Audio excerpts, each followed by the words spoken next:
लूँगी इंशाल्लाह, फिर नेक्स्ट वीक आपके साथ स्टार्ट से एंड तक इंशाल्लाह रहेंगे।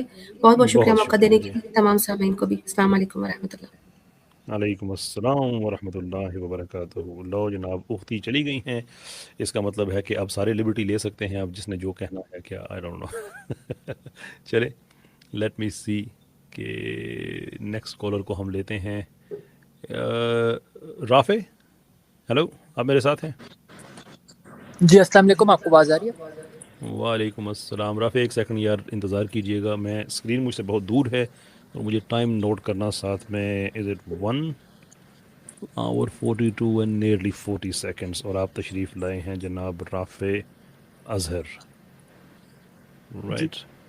जी, राफ़े अज़हर, फरमाइए सर, क्या कहना चाहते हैं? सेम बात है, मैंने पिछली बार भी आपको कही थी। आप बार बार टॉपिक को उस बार आप बार बार टॉपिक को घुमा रहे थे। मैंने आपसे पूछा था कि आउटपुट पे देखेंगे ना, मेरा इज़म बेहतर है क्योंकि आउटपुट पे बेहतर है। मैंने आपको बताया male Rafay, nutrition, poverty, child mortality, life expectancy. Rafay, you have to slow जी डाउन ब्रदर। थोड़ा सा सियाको सबाक जी बताएंगे हमारी क्या बात हुई थी, and you have to forgive me. जितने लोगों से मैं बात करता हूँ, it's so easy to lose the track of a previous okay, conversation. अब मैं एआई तो हूँ नहीं कि मैं वहीं से अपनी मेमोरी को रिफ्रेश करके आगे बढ़ आई एम जाऊँ, so sorry. So help me out here. जी जी, okay, I am sorry. X पे गो ऑन। हमने बात की थी एक दो बार, आपको याद हो, आई थिंक 2-3 महीने पहले। लिबरलिज्म पे मैं बात कर रहा था और मैं आपको बता रहा था पॉवर्टी, चाइल्ड ओके, मोर्टेलिटी, और जो मैंने आपको इतने ज़्यादा डेटा पॉइंट्स दिए थे कि जिनमें इतनी ज़्यादा प्रोग्रेस हुई है पिछले 200 साल में लिबरलिज्म की वजह से। तो मैं आपसे ओके। पूछा, आउटपुट पे देखते हैं ना, आउटपुट पे हाउ इज इस्लाम बेटर? देखिए, आपको, हाँ, मुझे शायद थोड़ी थोड़ी बात याद आ रही है। देखें राफ़े, बात यह है कि दुनिया में कोई भी सिस्टम है ना जो इंसान का बनाया हुआ है, वो अनलेस कि वो सारा ही एक डिस्ट्रक्शन पे खड़ा हुआ हो, तो वो तो एक और बात है। लेकिन other than that, her system के अंदर कुछ पॉजिटिव चीज़ें भी होती हैं, कुछ नेगेटिव चीज़ें भी होती हैं। सो श्योर, हम मतलब कोई आदमी आपसे कहता है ना कि लिबरलिज्म में सारी चीज़ें गलत हैं, तो वो आदमी आपसे कोई, यानी कि वो आपसे फिर इंसाफ की बात तो नहीं कर रहा। मेरी जो तनकीद लिबरलिज्म है पे है, वो इसके ओवरऑल स्टैंडिंग के साथ है, नोट के उसका हर एस्पेक्ट। इनफैक्ट मैंने तो कई दफ़ा, शायद आपने कभी सुना भी हो, कि मैं कहता हूँ मेरा दिल करता है कभी कभी, जो पाकिस्तानी लिबरल्स लिबरलिज्म के साथ ना इंसाफ़ी करते हैं और इसको इतने गलत तरीके से पेश करते हैं, मेरा कभी कभी जी चाहता है कि मैं खुद लिबरल होकर लिबरलिज्म का दिफा करना शुरू कर दूँ, कि उसमें वो चीज़ें हैं ही नहीं जो हमारे देसी हज़रात ने डाल दी हैं। सो श्योर, लिबरल दौर में हम देखते हैं कि साइंस ने बहुत तरक्की की, वी अप्रीशिएट दैट। टेक्नोलॉजी ने बहुत तरक्की की, मेडिसिन ने बहुत तरक्की की, वी अप्रीशिएट दैट। पर एट द सेम टाइम हम उसके कुछ सवालात उठाते हैं कि ये तरक्की के पीछे क्या था।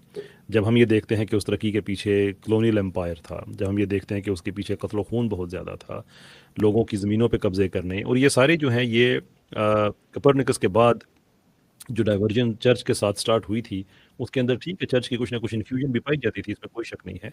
लेकिन उस वक़्त जो इकॉनमी थी, वो कैपिटलिज़्म की तरफ जा चुकी थी, यानी कि इंडस्ट्रियलिस्ट ये वो वगैरह-वगैरह सारे।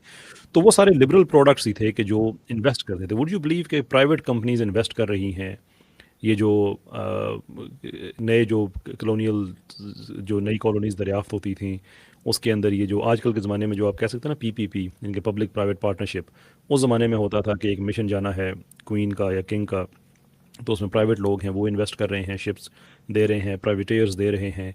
वही प्राइवेटेयर्स इंसिडेंटली, मज़े की बात है, के बाद में पायरेट्स भी बन गए। तो वो प्राइवेटली सारी फंडेड होते थे। क्यों? इसलिए कि जो हमने एक्सप्लोइटेशन करनी है, जो सोना लूटना है, जो और हमने सैफायर और इस तरह की इतनी बड़ी बड़ी हमने जो दुनिया में लूट मार करनी है, वो हमने वेस्ट में लेके आनी है। अब वेस्ट में अचानक जब अनप्रेसिडेंटेड वेल्थ इकट्ठी हो गई, लाखों के हिसाब से फ्री मजदूर शुरू हो गए, तो फिर आपकी साइंस भी बेहतर होगी, इसलिए कि अब आप बड़े बड़े इदारे रिसर्च के बना सकते हैं, टेक्नोलॉजी के बना सकते हैं। मैंने तो कितनी बार एग्जांपल दी है कि ग्लासगो यूनिवर्सिटी में कितना गुलामी का पैसा इस्तेमाल हुआ। ऑक्सफोर्ड यूनिवर्सिटी की लाइब्रेरीज़ में आप देख लें कि गुलामी का प्लांटेशन का इस्तेमाल हुआ। तो वो लिबरलिज्म का कोई इतना अच्छा चेहरा नहीं है। लेकिन जो उन्होंने साइंस में तरक्की की, बाकी सारी की, उसको कौन आदमी डिनाई करता है? जी कैसर साहब, अब आप देखें कि चाइना एक कॉलोनाइज्ड कंट्री था, वियतनाम एक कॉलोनाइज्ड कंट्री था, साउथ कोरिया एक कॉलोनाइज्ड डेविस्टेटेड कंट्री था। इन तीनों ने कैसे तरक्की कर ली? और देखें, इवन आप उस टाइम पे देखें कोपरनिकस के अमेरिकाज में जो डिस्कवर हुए थे, दो कंट्रीज जो उसमें सबसे आगे थी वो कौन थी? स्पेन और पुर्तगाल। बट स्पेन और या पुर्तगाल में साइंस डेवलप नहीं हुई थी, इतनी ज्यादा साइंस डेवलप नहीं हुई, वो और कंट्रीज में हुई, जबकि सबसे बड़े एम्पायर्स इन दोनों के थे। तो अगर आप सिर्फ कॉलोनियलिज्म पे कहते हैं तो चाइना, वियतनाम, उसके अलावा India, Bangladesh, etcetera etcetera, so many different countries जो कॉलोनाइज थी, उन्होंने कैसे डेवलप कर लिया? देखें, अगर कि आपके पास एक डिफरेंट एग्जांपल है, तो इसका मतलब ये नहीं है कि जो ओरिजिनल एग्जांपल है वो ठीक नहीं। मिसाल के तौर पे एक आदमी है, उसने चोरी की, डाका मारा, उस ज़मीनों पे कब्ज़े किए और उसने बड़ा कोई महल बना लिया अपना। एक आदमी उसने महल से बनाया, अब सॉरी अपनी मेहनत से उसने महल बना लिया। तो जिसने मेहनत से महल बनाया है उसकी एग्जांपल से हम ये नहीं कह सकते कि दूसरे ने भी मेहनत की हुई थी। मैं आपको एग्जांपल्स दे रहा हूँ ग्लासगो यूनिवर्सिटी की, मैं आपको एग्जांपल्स दे रहा हूँ जो प्राइवेटेयर्स थे, एक तरह से प्राइवेटली फंडेड थे। मैं आपको एग्जांपल्स दे रहा हूँ उन बड़े बड़े लॉर्ड्स की जो ऑक्सफोर्ड की यूनिवर्सिटी में जो जो लाइब्रेरीज बनी हुई हैं। मैं आपको एग्जांपल्स देने की उस real information, real data information दे रहा हूँ। इसके ऊपर मैं आपको एकेडमिक रेफरेंस दे सकता हूँ। जॉर्ज सलीबा का कंटेंट आप पढ़ें कि जिन्होंने बताया कि वेस्ट ने इतनी तरक्की कैसे की थी, and he is one of the persons by the way. उसके अलावा आपको वाइल हलक का काम मिल जाएगा और आपको काम मिल जाएंगे कि जिन्होंने एक्यूरेट हिस्ट्री के साथ, पूरे रेफरेंसेस के साथ ये चीज़ एक्सप्लोर की कि भाई किस लेवल का जुल्म दुनिया पे किया गया। किस 3 मिलियन आदमी बंगाल फैमन में लिबरल्स ने मार दिए। वो मेरे और आपके एंसेस्टर्स बनते हैं ना जायोग्राफी के एतबार से। उनको भूख से मार दिया because they wanted to have better life for the liberals in the UK. वो साइंस भी वहाँ पे तरक्की करनी थी, वहाँ पे टेक्नोलॉजी ने भी तरक्की करनी थी। जब हम भूखे मर रहे हैं, वहाँ पे पैसा मालो दौलत यहाँ का आप अंदाज़ा करें कि आज की करेंसी में जो बात बनती है, अब तो इसके ऊपर एकेडमिक स्टडीज़ भी मौजूद हैं कि हमारे एशिया में, सब कॉन्टिनेंट की बात कर रहा हूँ, ग्लोबल जीडीपी की एक सब्सटेंशियल परसेंटेज यहाँ, I think something in region about 45 trillions को इतने बनते हैं कंटेम्प्रेरी पैसे को अगर हम सारा वो यानी कि जो इन्फ्लेशन वगैरह उसको फैक्टर इन करें तो quantity easing and everything else. तो इतना पैसा यहाँ से लेके जब आप यूके चले जाएंगे तो आपने साइंस में तरक्की की है, then you should have done that. मसला ये है कि हमारे लोग भूख से मरे हैं, तो मैं उनकी साइंस को डिनाई नहीं करूँगा, लेकिन उस साइंस के पीछे जो वजूहात है उनको आप भी डिनाई ना करें। जी कैसर साहब, जो मैंने आपसे सवाल पूछा था वही था, चाइना एक कॉलोनाइज्ड कंट्री था। चाइना वाज द या poorest country in the world 30-35 years ago. अब श्योर। वियतनाम की एग्जांपल लेने, कॉलोनाइज्ड कंट्री था। बांग्लादेश एक कॉलोनाइज्ड कंट्री था। साउथ कोरिया एक कॉलोनाइज्ड कंट्री था। ये इन सब ने डेवलप कर लिया पिछले 30-40 सालों में। क्योंकि क्यों, सवाल है। देखिए नन ऑफ दीज कंट्रीज जो आपने बताए हैं बाय एंड लार्ज, सारे खैर मेरे जहन में नहीं है, लेकिन जिनकी आपने एग्जांपल दी है इसमें एक बड़ी तादाद जो है ये कम्युनिस्ट कंट्रीज़ की हैं। इन लोगों ने बड़े बड़े जुल्म किए। अब चाइना की आपने एग्जांपल दी है, चाइना में क्या हमें great leap forward do we not know about it? वहाँ पे जो कत्लेआम हुआ हमें उसके बारे में नहीं पता सारा। लेकिन चाइना ने तरक्की की है कम्युनिज्म को छोड़ के। बात मैंने कई दफ़ा कही है कि they tilted more towards liberal economy, जिसका उनको फ़ायदा हुआ है। वियतनाम, उसका भी हाइब्रिड मॉडल उन्होंने इख्तियार किया। उन्होंने अपनी इकोनॉमी के अंदर लिबरल इकोनॉमी को अलाउ किया। ये कि इसमें कोई दो आरा नहीं है। इशू ये नहीं है। इशू अगर आप कोई आदमी कहता है ना कि लिबरलिज्म की हर चीज़ अच्छी है, वो भी आदमी आपको ठीक बात नहीं बता रहा, और जो कहता है इसकी हर चीज़ बुरी है वो भी आपको ठीक चीज़ नहीं बता रहा। हमारे लिबरलिज्म से क्या प्रॉब्लम है? हमारा लिबरलिज्म में इस मामले में कोई प्रॉब्लम नहीं है कि लिबरलिज्म के अंदर कंपटीशन है। I think that's one of the best things about liberalism, जो इसकी लिबरल इकोनॉमी है। हमें लिबरलिज्म से ये मसला नहीं है कि इसके अंदर ओपन मार्केट का कॉन्सेप्ट है। I think that's a very good concept. Liberalism के अंदर ये जो लेज़र फेयर का एडम स्मिथ का कॉन्सेप्ट है, मेरे ख्याल में बहुत अच्छा है कि मार्केट अपने आप को रेगुलेट करे इन अ वे कि जो स्टेट है वो ओवरऑल पैराडाइम को देखे, जो इंडिविजुअल रेगुलेशन है वो कम से कम होनी चाहिए। मैं ये सारी चीज़ें पसंद करता हूँ बेस्ड ऑन 2 रीजंस। नंबर 1 कि दे आर फेयर, नंबर 2 कि ये इस्लाम के साथ कंपैटिबल है। जो एक मदीना इकोनॉमिक्स है उसके अंदर भी सारी चीज़ें ऐसी ही हैं। मैं लिबरल इकोनॉमी से इख्तलाफ करता हूँ जब प्राइस प्रेडिक्टिंग की बात आ जाती है, जहाँ पे सप्लायर कम हो जाते हैं, यूज़र ज़्यादा हो जाते हैं और मोनोपली कुछ सप्लायर्स के पास चली जाती है। That is wrong. मैं लिबरल इकोनॉमी से इख्तलाफ करता हूँ वहाँ पे जहाँ पे हालात ऐसे बन जाते हैं कि स्टैगफ्लेशन जब आती है तो प्रोपोर्शनेटली लोगों की तनख्वाह बढ़ती है लेकिन साथ साथ महंगाई बढ़ती है और वो स्ट्रैप से बाहर नहीं निकल सकते। जहाँ पे वेल्थ कॉन्सेंट्रेट होना शुरू हो जाती है only to a few individuals, बाकी मैसेज जो हैं वो एक डेड ट्रैप के अंदर चले जाते हैं और नस्ल दर नस्ल वो डेट कर। और उसी लिबरल इकॉनमी की वजह से आज America, it has more financial obligations than it can afford. Same goes for the UK. कोई लिबरल मुल्क इस वक्त दुनिया में ऐसा मेरे पते में नहीं है कि जहाँ पे इकोनॉमी सर्वाइवल की तरफ जा रही हो। सारे ही क्राइसिस की तरफ जा रहे हैं। इसके अंदर प्रॉब्लम्स हैं और वो सिर्फ इकोनॉमी के नहीं है, उस इकोनॉमी के साथ कल्चर है। वो कल्चर बरह रास्त इकोनॉमी को हर्ट करता है। जैसे लिबरलिज्म के साथ इंडिविजुअलिज्म है। अब इंडिविजुअलिज्म में क्या है, आप शादी करें ना करें आपकी अपनी मर्जी है, आप बच्चे पैदा करें ना करें। उसकी वजह से क्या होना शुरू हुआ, पॉपुलेशन डिक्लाइन शुरू हुआ। उस पॉपुलेशन डिक्लाइन से क्या हुआ कि जो एक पेंशनर को ऑन एवरेज 4.8 लोग वो जो एम्प्लॉयड हैं उन्होंने सपोर्ट करना है, जब पॉपुलेशन डिक्लाइन होगा 2.2 के, 2.1 का जो फर्टिलिटी रेट जब वो क्रॉस होगा टूवर्ड्स।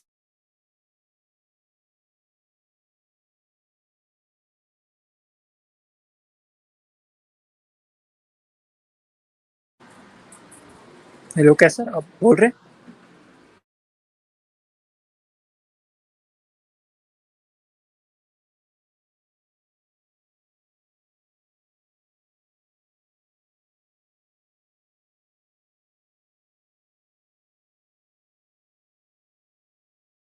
हेलो कैसर भाई.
अस्सलाम वालेकुम राफ़ी, आवाज़ आ रही है आपको?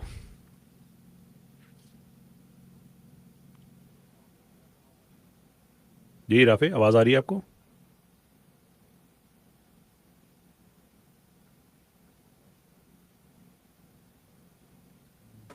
जी मुझे आवाज नहीं आ रही. जी जी, आप बताइए, अब आ रही है?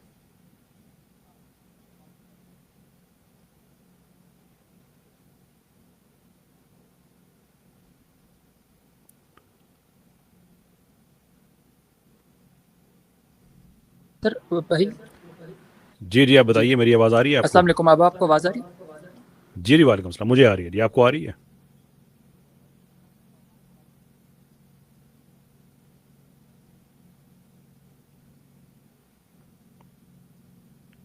नहीं आ रही?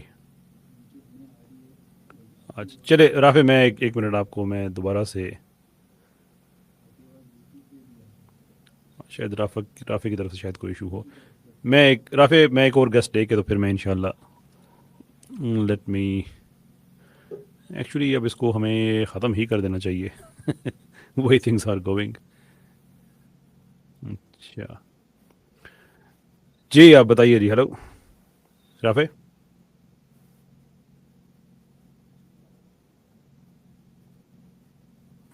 हेलो.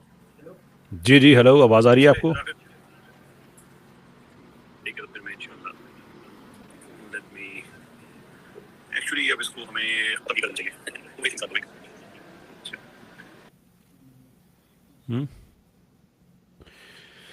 चलें, हम एक और गेस्ट को लेके देखते हैं. जी एलपी, आपको आवाज़ आ